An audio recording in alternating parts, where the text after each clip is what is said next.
اعوذ باللہ السمیع العلیم من الشیطان اللعین الرجیم بسم اللہ الرحمن الرحیم الحمد للہ الذي هو الملك القدوس السلام المؤمن المهيمن العزيز الجبار المتكبر والصلاة والسلام والتحية والإكرام على نبيه وحبيبه سيدنا ومولانا أبي القاسم محمد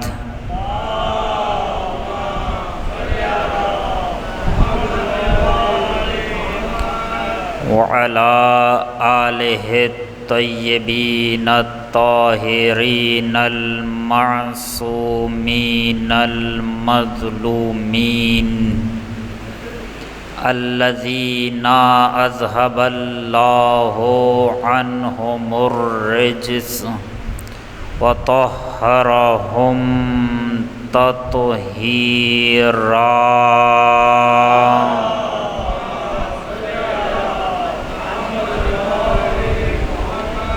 ولا سیما بقیت اللہ ارواحنا لتراب مقدمہ الفداء واللعنۃ الابدیۃ علی اعدائہم اجمعین اما بعد فقد قال اللہ عز اسمہ وجل شأنه في كتابه المجيد إنما يريد الله ليذهب عنكم الرجس أهل البيت ويطهركم تطهيرا.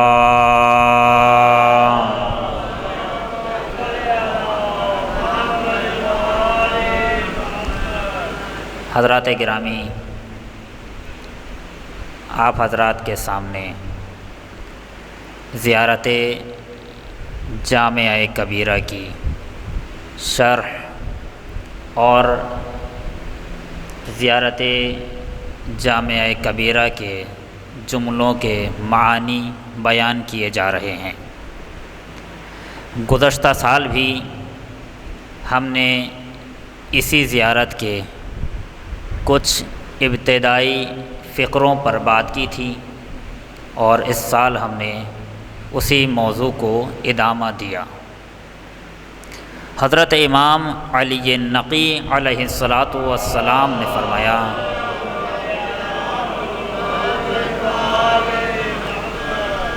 السلام علیکم یا اہل بیت النبوہ، اے اہل بیت نبوت آپ پر سلام. و موضع الرسالہ، اے وہ جو مکان رسالت ہیں ان پر سلام. و مختلف الملائکہ، اور وہ ذوات مقدسہ کہ جن کے یہاں ملائکہ آنا جانا کرتے ہیں ان پر سلام. اور پھر اس کے بعد جو اگلا فقرہ تھا جس پر ہماری بات چل رہی تھی، آواز دی و محبت الوحی، اے وہ ذوات مقدسہ کہ جن کے یہاں وحی نازل ہوتی ہے آپ پر سلام. کل آپ حضرات کے سامنے بیان کیا کہ وحی کی 3 صورتیں پروردگار عالم نے قرآن مجید میں بیان کی ہیں. وما کانا لبشر ان یکلمہ اللہ الا وحیا، پہلی قسم ایک وحی وہ ہے کہ جو بغیر واسطے کے پیغمبر اور آل پیغمبر پر نازل ہوتی ہے۔ یہ وہ مقام ہے کہ جہاں پیغمبر خود پروردگار عالم سے پیغام لیتے ہیں، درمیان میں کوئی فرشتہ بھی نہیں ہوتا۔ یہ وہ مقام ہے کہ جہاں پر خود اہل بیت کرام پروردگار عالم سے بغیر واسطے کے پیغام لیتے ہیں اور درمیان میں کوئی واسطہ نہیں ہوتا، یہاں تک کہ فرشتہ بھی واسطہ نہیں بنتا۔ دوسرا مرحلہ کہ یہاں پر تھوڑا سا ابہام رہ گیا تھا، آج تھوڑے سے اس ابہام کو دور کر کے بات آگے بڑھاؤں اور کل جو آپ حضرات کے سامنے ایک سوال ایجاد کیا تھا اس کا جواب دوں، اور آج ہم اپنی بات کو تمام کریں گے، کیونکہ آج میں نے درخواست کی تھی کہ مجھے ممبر جلدی دے دیا جائے اور میں جلدی ہی آپ حضرات سے رخصت ہو جاؤں گا، کیونکہ مجھے ایک جگہ اور جانا تھا۔ ایک صلوات بر محمد و آل محمد۔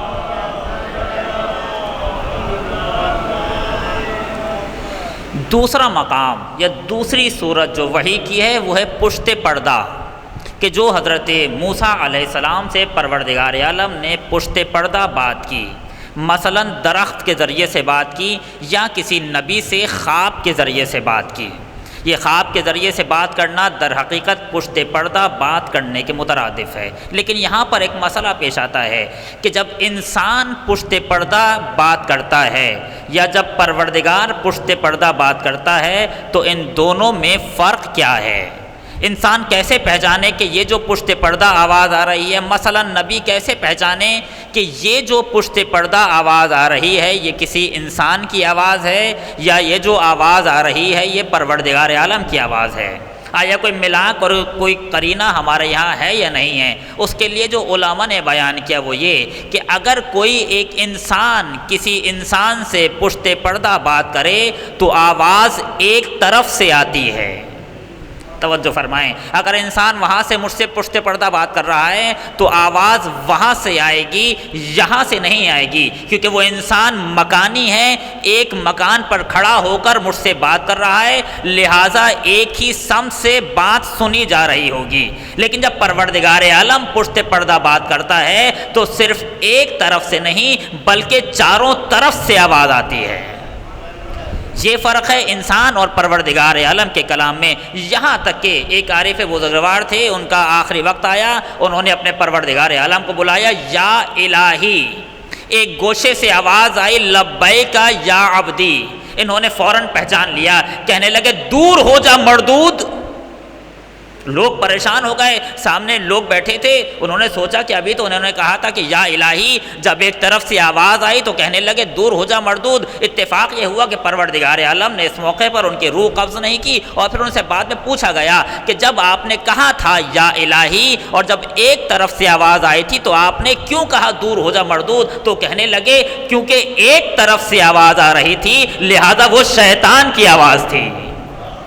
اگر پروردگار کی آواز ہو تو وہ ایک طرف سے نہیں بلکہ ہر طرف سے پروردگار کی آواز آتی ہے۔ اور اگر یہ بھی آپ کو مرحلہ حل نہیں ہوا تو آپ کو ایک اور مرحلے کی طرف لے جاؤں۔ ایک شخص ہے، رات بھر عبادت کرتا ہے پروردگار عالم کی، ایک دن کہنے لگا پروردگار میں نے تیری اتنی عبادت کی، کبھی تو مجھے دکھا دے کہ تو کیسا ہے، کوئی مکاشفہ ہو جائے، کوئی حالت ہو، کوئی باطن ہو، کوئی چیز ہو جو میں دیکھ سکوں اور کہوں کہ ہاں پروردگار عالم مجھے اس مرحلے پر لے آیا۔ تو غیب سے آواز آئی اگر ہم کچھ دکھائیں تو سنو گے؟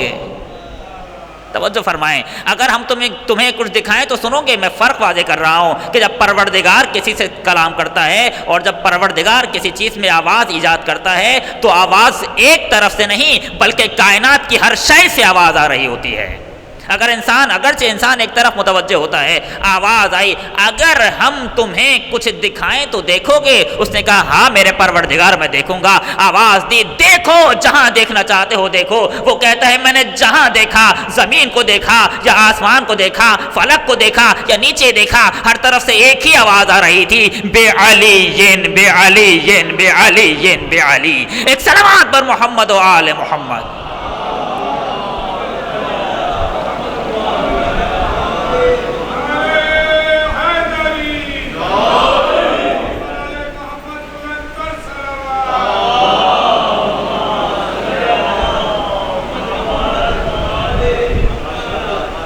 یہ فرق ہے، جب انسان کسی کی آواز سنیں اور انسان پشت پردہ بات کر رہا ہو تو آواز ایک طرف سے آتی ہے، لیکن پروردگار کسی ایک مکان میں نہیں ہے، پروردگار ہر طرف پایا جاتا ہے۔ اگر پروردگار کسی سے کلام کر رہا ہو تو ہر طرف سے آواز آتی ہے۔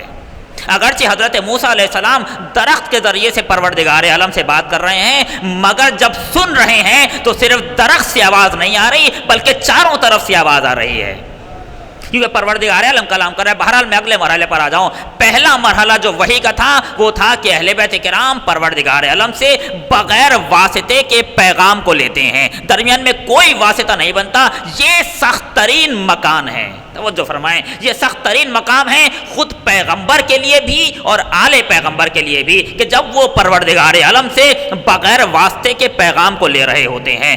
دوسرا مرحلہ جب پشت پردہ بات کر رہے ہوتے ہیں، اور تیسرا مرحلہ جب فرشتے کے ذریعے سے بات کرتے ہیں۔ جب تیسرا مرحلہ آتا ہے، اسی مرحلے پر میں آپ حضرات کو لایا تھا، جب تیسرا مرحلہ آتا ہے تو فرشتہ ان کے سامنے غلام بن کر آتا ہے، اور فرشتہ ان کے سامنے اجازت لے کر آتا ہے۔ کیوں؟ اس لیے کہ فرشتے کا مرتبہ ان کے مرتبے کے بعد ہے۔ کل یہیں پر آپ حضرات کے سامنے بات بیان کر رہا تھا کہ ہمیں یہ بات اور یہ پیغام اپنی نسلوں کو آگے بڑھانا ہوگا، ہماری نسلیں بھولنے نہ پائیں، بعد از خدا اگر کوئی ہے تو وہ محمد اور آل محمد ہیں، اور کوئی نہیں ہے۔ پروردگار عالم نے سب سے پہلے انہی کو رکھا ہے۔ میں نے پہلے عشرے میں یہ بات کی تھی، یہاں پر بس وہ جملہ گزارش کر رہا ہوں نئے چہروں کے لیے، کہ اگر ہم کسی سے محبت کرتے ہیں تو وہ بھی خدا کی وجہ سے، کیونکہ پروردگار عالم نے حکم دیا ہے ہم کسی سے محبت کر رہے ہیں، ہم کسی سے ذاتی محبت نہیں کرتے، اور اگر کسی سے نفرت کرتے ہیں تو وہ بھی خدا کی وجہ سے، کہ پروردگار عالم نے حکم دیا ہے۔ تو غرض اگر ان کا یہ مکان ہے تو یہ پروردگار عالم نے ان کو دیا ہے، ان کو پروردگار عالم نے سب سے پہلے رکھا ہے۔ یہ ان کا مقام نورانی ہے اور ان کا مقام نوری ہے، یہ دو الگ الگ مرتبے ہیں۔ ان کا مقام نوری ایک الگ چیز ہے اور ان کا مقام نورانی ایک الگ چیز ہے، ہم بیان نہیں کر پائیں گے، بس اشارہ کر رہا ہوں، جوان اس پر جا کر تحقیق کریں۔ پروردگار عالم نے نوری مقام پر بھی انہیں سب سے پہلے رکھا، اور پروردگار عالم نے نورانی مقام پر بھی انہیں سب سے پہلے رکھا۔ یہ ہیں جو سب سے پہلے ہیں، یہ ہیں جو پروردگار عالم سے سب سے پہلے لیتے ہیں اور بعد والوں کو دیا کرتے ہیں۔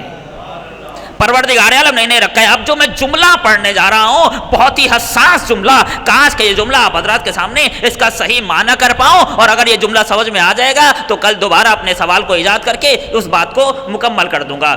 زیارت رجبیہ میں آواز دی، توجہ فرمائیں اور توجہات یہاں رکھیے گا، ذرہ برابر بھی مکان یہاں سے وہاں ہوا تو مسئلہ بہت خراب ہو جائے گا۔ آواز دی، لا فرق بینک و بینہم الا انہم عبادک۔ اللہ کا ترجمہ بعد میں کروں گا۔ آواز دی، پروردگار تجھ میں اور اہل بیت میں کوئی فرق نہیں ہے۔ کون کہہ رہے ہیں؟ معصوم کہہ رہے ہیں، پروردگار تجھ میں اور اہل بیت میں لا فرق بینک و بینہم، کوئی فرق نہیں ہے تجھ میں اور اہل بیت میں، الا انہم عبادک و خلقک، صرف ایک فرق ہے، اور فرق کیا ہے؟ یہ تیرے بندے ہیں اور تیری مخلوق ہیں۔ دیکھنے میں کوئی فرق نہیں ہے، لیکن جب فرق ایجاد ہو رہا ہے تو زمین آسمان کا فرق ایجاد ہو رہا ہے۔ لیکن کہنا کیا چاہ رہے ہیں؟ پہلے جملے پر بات کر رہا ہوں، دوسرا جملہ تو آپ حضرات سمجھ ہی گئے کہ لا فرق، توجہ فرمائیں، یہ سب وہ مبانی ہیں، وہ معانی ہیں جو اہل بیت کی تعلیمات میں پائے جاتے ہیں، جس کی طرف میں بار بار کہہ رہا ہوں کہ ہمیں یہ معانی اپنی نسلوں کو بتانے ہوں گے، ہماری نسلیں بھولنے نہ پائیں۔ لا فرق بینک و بینہم، پروردگار تجھ میں اور اہل بیت میں کوئی فرق نہیں ہے۔ یہ وہی مقام ہے جس کی طرف اشارہ کر رہا ہوں، مقام نوری اور مقام نورانی۔ پروردگار تجھ میں اور اہل بیت میں کوئی فرق نہیں ہے۔ کیا کہنا چاہ رہے ہیں؟ پروردگار تیرے جتنے بھی اسماء ہیں، توجہ فرمائیں، پروردگار تیرے جتنے بھی اسما ہیں اور تیرے جتنے بھی صفات ہیں، تو نے اپنے تمام تر صفات اور تمام تر اسما کا مظہر انہیں بنایا ہے، اور ایسا مظہر بنایا ہے کہ دیکھنے میں کوئی فرق نہیں لگتا۔ میں بھی اس جملے کی تفسیر بیان کروں گا، میری ساری بات کو لے کر اٹھیے گا، جوانوں سے کہہ رہا ہوں، بزرگ تو بہرحال بہتر جانتے ہیں، ان سے سیکھ کر ہی باتیں کرتا ہوں۔ مثال کے طور پر آپ کسی ایسی جگہ پر چلے جائیں کہ جہاں چاروں طرف آئینہ ہو، اور پھر اس کے بعد کوئی ایسا شخص وارد ہو کہ جس کو یہ نہ معلوم ہو کہ چاروں طرف آئینے لگے ہوئے ہیں۔ اب وہ کبھی ادھر دیکھے گا تو آپ نظر آئیں گے، کبھی ادھر دیکھے گا تو آپ نظر آئیں گے، ادھر دیکھے گا تو آپ نظر آئیں گے، ادھر دیکھے گا تو آپ نظر آئیں گے، پریشان ہو جائے گا کہ آپ ہیں کہاں۔ لیکن اگر وہ پہلے سے جانتا ہوگا تو اسے معلوم ہے کہ اصل اور فرع میں فرق کیا ہے۔ توجہ فرمائیں، اگر وہ پہلے سے جانتا ہوگا تو اس بات کو محسوس کر لے گا کہ اصل اور فرع میں بہت ہی زیادہ فرق ہے۔ لیکن جو جانتا نہیں ہے وہ کبھی اسے سمجھے گا کہ آپ ہیں، کبھی اسے سمجھے گا کہ آپ ہیں۔ کیوں؟ اس لیے کہ آئینہ آپ نہیں ہیں، آئینے میں جو نظر آ رہا ہے وہ آپ نہیں ہیں، وہ بس آپ کا عکس ہے۔ لیکن جب بعد میں کوئی آئے گا تو عکس میں اور آپ میں فرق محسوس نہیں کر پا رہا۔ پروردگار عالم نے بھی اہل بیت کو اپنا عکس بنایا ہے۔ جب دور سے کوئی دیکھتا ہے تو انہی کو خدا کہنے لگتا ہے۔ ایک سلامات پر محمد و آل محمد۔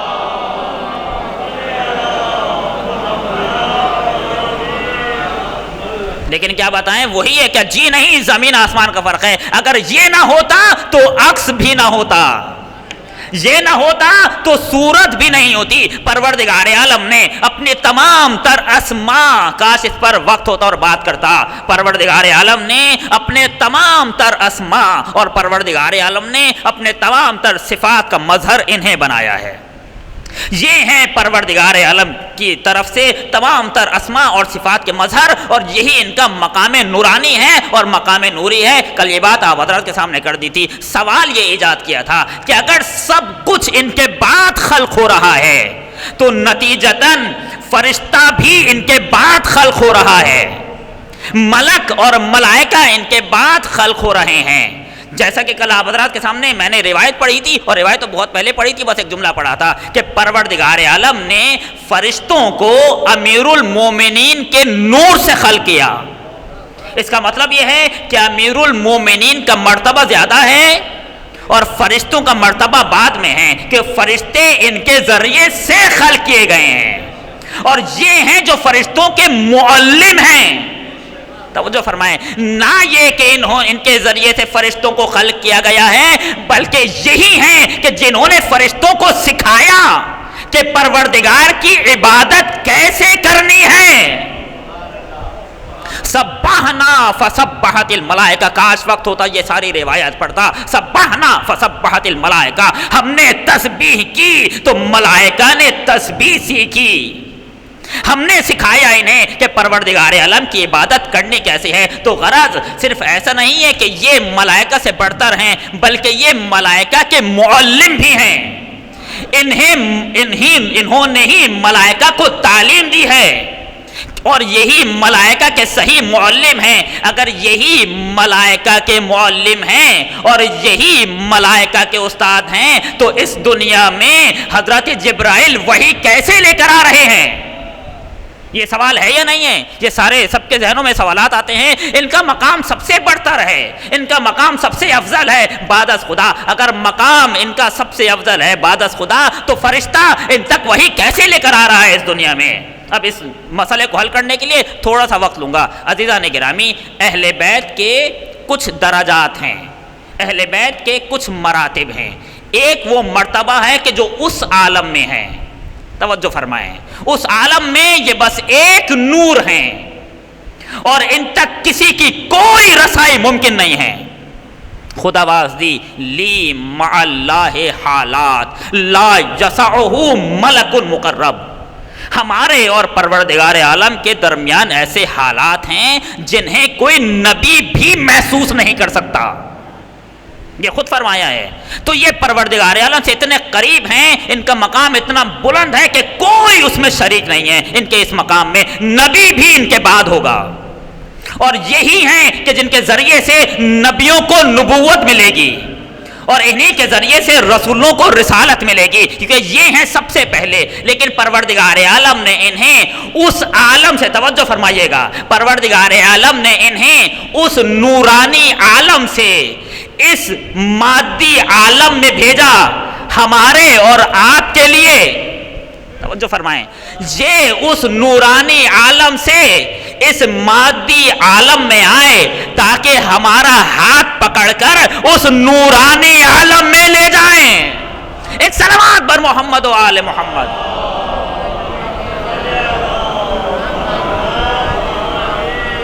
یہ اس عالم کے رہنے والے تھے, یہ اس عالم کے مکین تھے. پروردگار عالم نے میرے اور آپ کے لیے انہیں اس عالم سے بھیجا, یہ اس عالم سے اس عالم میں آئے تاکہ ہم جیسوں کا ہاتھ پکڑ کر اس منزل پر لے جائیں. سلونی قبل ان تفقدونی. آپ حضرات نے سنا ہی ہے یہ جملہ, تو سنا ہے, اگلے جملے پر آ جائیں. انی عالم بطرق السماوات منی بطرق الارض. میں زمین کے راستوں سے زیادہ آسمان کے راستوں سے واقف ہوں. کیا معنی ہے اس کا؟ میں زمین کے راستوں سے زیادہ آسمان کے راستوں سے واقف ہوں. اس جملے کا معنی کر رہا ہوں کہ پروردگار عالم نے انہیں بھیجا تاکہ یہ ہمارا ہاتھ پکڑ کر اس عالم میں لے جائیں. کیا کہنا چاہ رہے ہیں؟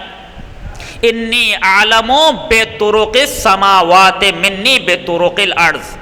میں زمین کے راستوں سے زیادہ آسمان کے راستوں سے واقف ہوں. کیا کہنا چاہ رہے ہیں؟ کہ میں زمین کے راستے زیادہ نہیں جانتا. یہ کہنا چاہ رہے ہیں جس کے یہاں نہیں کا لفظ آ جائے ہم انہیں امام ہی نہیں مانتے. ان کے یہاں نہیں کا لفظ ہے ہی نہیں, تو معنی یہ نہیں ہے کہ میں زمین کے راستوں کو کم جانتا ہوں اور آسمان کے راستوں کو زیادہ جانتا ہوں. وقت بہت زیادہ تیزی سے گزر گیا, بس جلدی سے جواب دے دوں. میں زمین کے راستوں سے زیادہ آسمان کے راستوں کو جانتا ہوں. کیا کہنا چاہ رہے ہیں؟ کہنا یہ چاہ رہے ہیں کہ زمین میں راستے کم ہیں اور آسمان میں راستے زیادہ ہیں.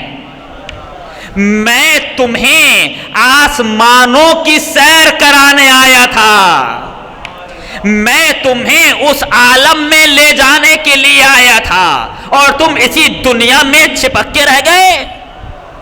میں تمہیں بزم ملکوت میں لے جانے آیا تھا, میں تمہیں بزم خدا کی سیر کرانے آیا تھا, میں تمہیں بزم صفات خدا کی سیر کرانے آیا تھا, میں تمہیں بزم اسماء خدا کی سیر کرانے آیا تھا.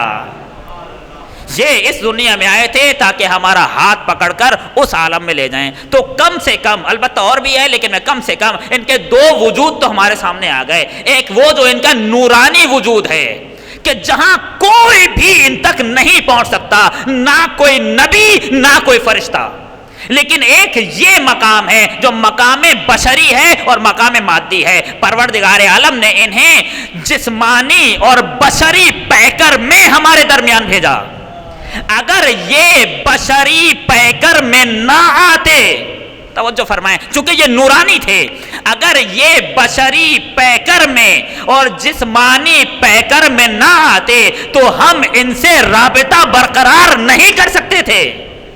پروردگار عالم نے بشری پیکر میں بھیجا تاکہ ہم آسانی سے ان سے رابطہ برقرار کریں.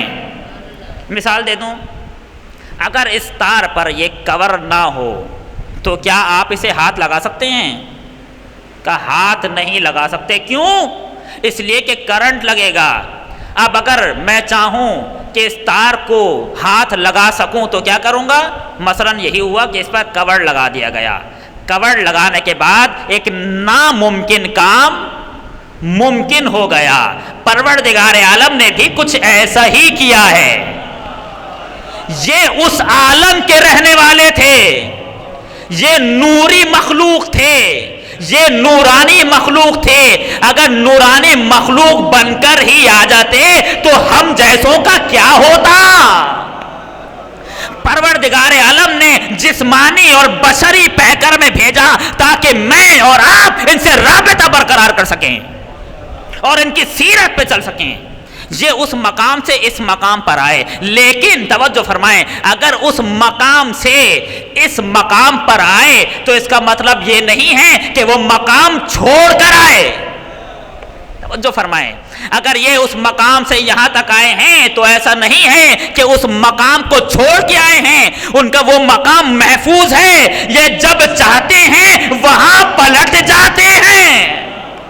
توجہ فرمائیں، اب یہ اس عالم میں آئے ہیں نبی بن کر یا امام بن کر. اب فرشتے کی ذمہ داری کیا ہے؟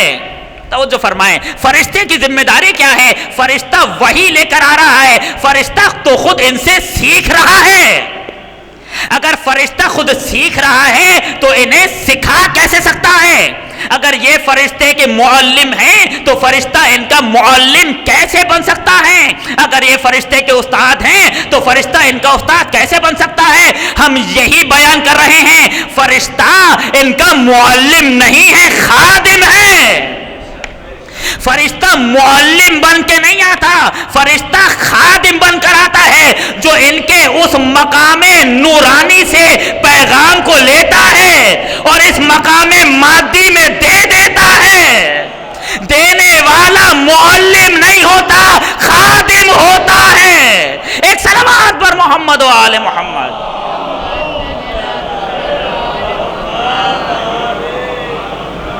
دینے والے کا کام، منتقل کرنے والے کا کام استاد ہونا نہیں ہے، وہ معلم نہیں ہوتا، وہ خادم ہوتا ہے. فرشتہ منتقل کرنے والا ہے، سکھانے والا نہیں ہے. فرشتہ انہیں کیسے سکھائے گا؟ انہوں نے فرشتوں کو سکھایا ہے. یہ فرشتے کے معلم ہیں، فرشتہ ان کا معلم نہیں بن سکتا. فرشتہ صرف پیغام کو منتقل کرتا ہے اور پیغام بھی انہی سے لیتا ہے اور انہی کو دیتا ہے. اس مقام نورانی سے ان کے پیغام کو لیتا ہے اور اس مقام مادی میں لا کر دے دیتا ہے. اس سے زیادہ فرشتہ کچھ بھی نہیں ہے. مثال دوں گا، بات واضح ہو جائے. آپ کی جو ساری معلومات ہیں بچپنے سے لے کر آج تک، جتنی بھی معلومات ہیں وہ کہاں ذخیرہ ہو رہی ہیں؟ فلسفہ کہتا ہے کہ جتنی بھی معلومات ہیں کہاں ذخیرہ ہوتی ہیں؟ ہماری روح میں. یہ تو سائنس کہہ رہی ہے ہمارے ذہن میں، کیونکہ مغربی سائنس روح کو بتا نہیں پاتی اور روح کی قائل نہیں ہے. جب قائل نہیں ہے تو وہ کہتی ہے کہ ہماری ساری معلومات ذہن میں نقش ہو جاتی ہیں، جبکہ نہیں، ایسا نہیں ہے. اگر آپ صحیح سے پڑھیں تعلیمات اور اسلامی فلسفہ تو یہ کہتا ہے کہ ہماری ساری معلومات ہمارے روح پر نقش ہو رہی ہیں. اسی لیے جب جسم کام کرنا چھوڑ دیتا ہے تو روح اپنا کام کرنا نہیں چھوڑتی، اور قبر میں جو سوال ہوگا وہ جسم سے نہیں، روح سے سوال ہوگا. اور روح جواب دے گی. کیوں؟ اس لیے کہ سارے معلومات روح کے اندر ذخیرہ ہیں. پھر یہ ذہن کیا ہے؟ ذہن کا نقش بتاؤں کیا ہے؟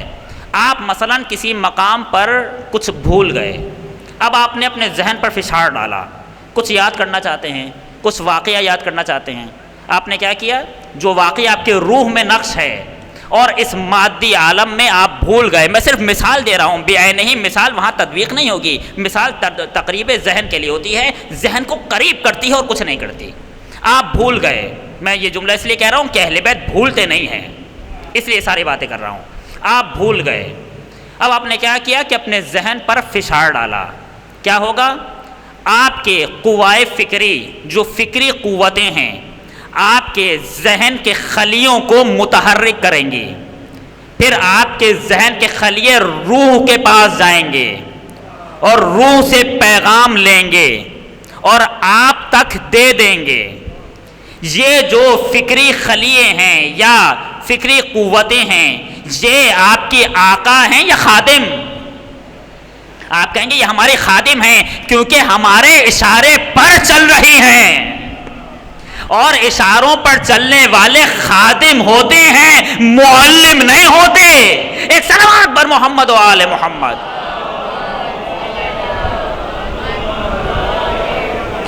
یہی سب کچھ ان کے ساتھ ہے.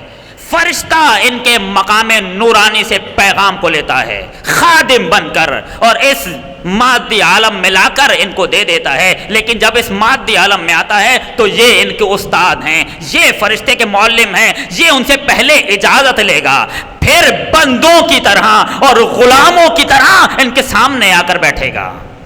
بس یہاں پر اپنی بات کو تمام کر رہا ہوں. میں اگلا فراز پڑھنا چاہ رہا تھا لیکن ساری باتیں یہاں تقریباً میں اسی سوال پر بات تمام کر رہا ہوں. کل انشاءاللہ آپ کا پورا وقت لوں گا, آج تمام تر معذرتوں کے ساتھ. ایک صلوات بر محمد و آل محمد. فرشتہ ان کا خادم ہے, یہ فرشتے سے بڑھ کر ہیں عالم نورانی میں. فرشتے کا کام صرف یہ ہے کہ وہاں سے پیغام کو لے گا ان کے مقام سے اور ان کو لا کر دے دے گا. یہ جو آپ نے سنا ہے لوح محفوظ, یہ کیا ہے؟ لوح محفوظ کہ جہاں پر ہر چیز ثبت ہے, کہ ذرہ برابر وہاں پر کچھ محو نہیں ہوتا, مٹایا نہیں جاتا. یہ کیا ہے؟ اگر روایات کی طرف دیکھیں, کہ ہمارے پاس وقت نہیں ہے, روایات کی طرف دیکھیں تو لوح محفوظ اہل بیت کا باطن ہے اور فرشتہ اس لوح محفوظ سے پیغام لے کر آتا ہے, اس عالم میں لا کر انہیں دے دیتا ہے. یعنی ان کے مقام باطن سے لے کر اس مقام مادی میں لا کر انہیں دیتا ہے, اور فرشتہ اس سے زیادہ کچھ نہیں ہے. اسی لیے تو کہ کل جو بیان کر رہا تھا کہ جب یہ شہید ہوتے ہیں تو فرشتہ ان کی روح قبض نہیں کرتا, بلکہ خود پروردگار ان کی روح کو قبض کرتا ہے. کیونکہ جو روح قبض کرے گا اسے برتر ہونا چاہیے, جو روح قبض کرے گا اسے افضل ہونا چاہیے, اور ان سے افضل صرف پروردگار عالم ہے, ان سے برتر صرف پروردگار عالم ہے. فرشتہ ان کی روح کو قبض نہیں کرے گا, یہ روایت ہے, روایت بیان کر رہا ہوں. فرشتہ ان کی روح کو قبض نہیں کرے گا, خود پروردگار ان کی روح کو قبض کرے گا, کیونکہ ان سے بڑھ کر صرف پروردگار عالم کی ذات ہے. اور پروردگار عالم نے ہی ان کی روح کو قبض کیا. کیسے قبض کیا اور کن کن مقامات پر قبض کیا؟ سب سے زیادہ تو سخت مرحلہ تھا ان کی روح کو قبض کرنا, وہ کربلا کا میدان تھا. سب سے زیادہ سخت مرحلہ وہ کربلا کا میدان تھا کہ پروردگار اب حسین ابن علی کی روح کو قبض کر رہا ہے. کیسے؟ جس حسین کا دل ٹوٹا ہوا ہے, جو اپنے ساتھ بہت سارے غموں کو لے کر جا رہا ہے. اس دل پر عباس کا غم ہے, اس دل پر علی اکبر کا غم ہے, اس دل پر قاسم کا غم ہے, اور جاتے جاتے یہ پریشانی بھی ہے کہ میرے بعد زینب کا کیا ہوگا.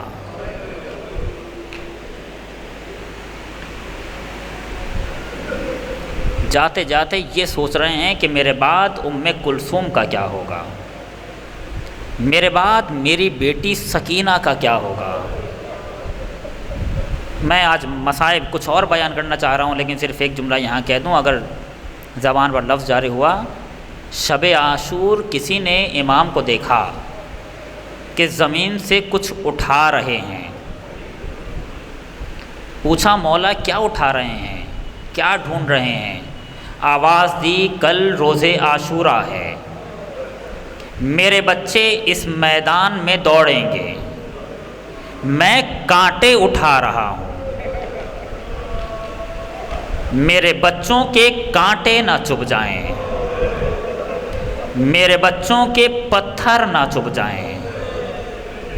اتنا خیال کرنے والا امام سوچ رہے ہیں میرے بعد زینب کا کیا ہوگا. 11 محرم آئی, زینب کو رسیوں سے باندھ دیا گیا, ام کلثوم کو رسیوں سے باندھ دیا گیا, سید سجاد کے گلے میں طوق ڈال دیا گیا, ہاتھوں میں ہتھکڑیاں ڈال دی گئیں, پاؤں میں بیڑیاں ڈال دی گئیں, اور اب انہیں قیدی بنا کر چلے. یہاں تک کہ جب شام کا دروازہ آیا تو انہیں روک دیا گیا اور کہنے لگے ابھی بازار سجا نہیں ہے, ابھی زینب کو شام میں داخل نہ کرنا, بازار سجتا رہا، دربار سجتا رہا، اور زینب شام کے دروازے پر کھڑی رہیں، اور اس کے بعد جب بازار سج گیا، دربار سج گیا، تو کہنے لگے اب زینب کو لے کر آ جاؤ۔ جب زینب شام کے دربار میں داخل ہوئیں اور شام کے بازار میں داخل ہوئیں تو کسی نے یزید کی زوجہ ہند کو جا کر بتایا کہ دیکھو کچھ قیدی آئے ہیں، ہم تماشا دیکھنے جا رہے ہیں، اگر تمہیں بھی چلنا ہے تو ہمارے ساتھ تماشا دیکھنے چلو۔ مقتل نے لکھا کہ ہند نے لباس فاخرہ پہنا، اپنے آپ کو مزین کیا اور کہنے لگی میری کرسی لے کر چلو، اور میری کرسی لے جا کر قیدیوں کے درمیان میں رکھو اور انہیں بتا دو کہ ہند آ رہی ہے، اور کرسی لے جا کر قیدیوں کے درمیان میں لا کر رکھ دی گئی۔ ہند آئی اور آ کر کرسی پر بیٹھ گئی۔ جملہ سنیں گے، اہل بیت زمین پر بیٹھے تھے اور ہند کرسی پر بیٹھی تھی، اور ہند نے آ کر پوچھا من ایل بلاد انتم، آپ کہاں کے رہنے والے ہیں؟ زینب نے آواز دی من بلاد المدینہ، من بلد المدینہ، میں مدینے کی رہنے والی ہوں۔ اتنا سننا تھا، مقتل نے لکھا ہند کرسی سے اتر گئی اور زمین پر آ کر بیٹھ گئی۔ کیا کہا؟ مدینے کا نام لیا۔ بی بی اگر کچھ پوچھوں تو بتاؤ گی؟ زینب نے کہا ہاں پوچھو، کیا پوچھنا چاہتی ہو؟ آواز دی بس اتنا بتاؤ میرے مولا کے گھر والے کیسے ہیں؟ کس مولا کی بات کر رہی ہو؟ اتنا بتاؤ میرے مولا علی کے گھر والے کیسے ہیں؟ زینب نے پوچھا مولا علی کے گھر والوں کے بارے میں کس کے بارے میں پوچھنا چاہتی ہو؟ تو ہند نے کہا مجھے یہ بتاؤ میرا مولا حسین کیسا ہے، میرا مولا عباس کیسا ہے؟ اتنا سننا تھا، اب زینب سے نہ رہا گیا۔ فوراً ہند نے ایک اور سوال کیا، مجھے اتنا بھی بتا دے میرا مولا حسین کیسا ہے، اور یہ بھی بتا دے میری بیوی زینب کیسی ہے، جو علی کی بیٹی ہے، جو فاطمہ کی بیٹی ہے۔ اتنا سننا تھا، زینب نے آواز دی ان سألتی عن الحسین، اے ہند اگر حسین کا پوچھ رہی ہو تو وہ حسین کا سر ہے جو یزید کے پاس رکھا ہے۔ وَإِن سَأَلْتِ عَنْ زَيْنَبَ فَأَنَا زَيْنَبَ، اگر زینب کے بارے میں پوچھ رہی ہو تو میں زینب ہوں۔ اتنا سننا تھا، ہند کھڑی ہوئی، ارے یہ کیا ہو گیا؟ میرا مولا مارا گیا، آپ کو قیدی بنا کر لے آئے۔ مقتل نے لکھا ہند نے اپنی چادر اتاری، بزم یزید میں آئی، اے یزید یہ تو نے کیا کر دیا؟ یزید نے دیکھا ہند کے سر پہ چادر نہیں ہے، فوراً کھڑا ہوا، اپنی ابا اتاری، ہند کے سر پہ رکھی، ارے بے پردہ نہیں آتے۔ اتنا سننا تھا، اے یزید میری چادر کا اتنا خیال، وہ نبی زادی ہے، وہ علی کی بیٹی ہے، وہ فاطمہ کی بیٹی ہے، میری زینب۔ کوفے شام کا بازار، کوفے شام کا دربار، واہ حسینہ واہ مظلومہ،